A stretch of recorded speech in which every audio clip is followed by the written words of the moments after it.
அந்த மாதிரி ஒரு இளையராஜா ஒரு இசையமைப்பாளராக உலகத்தில் வாழும் அனைத்து தமிழக மக்களின் ரத்தம் நாரி நரம்பில் வந்து அவருடைய இசை, அவருடைய பேர் ஊறி போயிருக்கு.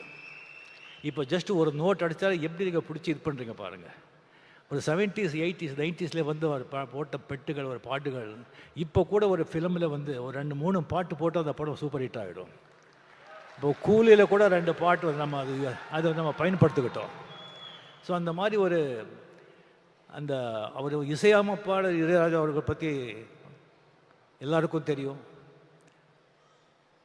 அதை விட ஜாஸ்தி ஒரு மனிதனாக வந்து பெரிய மாமனிதனாக வந்து அவரை நான் பார்த்துருக்கேன். அதுக்கு அவர் மேலே ரொம்ப கௌரவம். ஒரு 1600 படங்கள், 800 பாட்டுகள், 1500 பாடல் பாடியிருக்காரு, 500 800 பாடு எழுதியிருக்காரு. 50 வருஷம் இது சாதாரண விஷயமா இல்லை.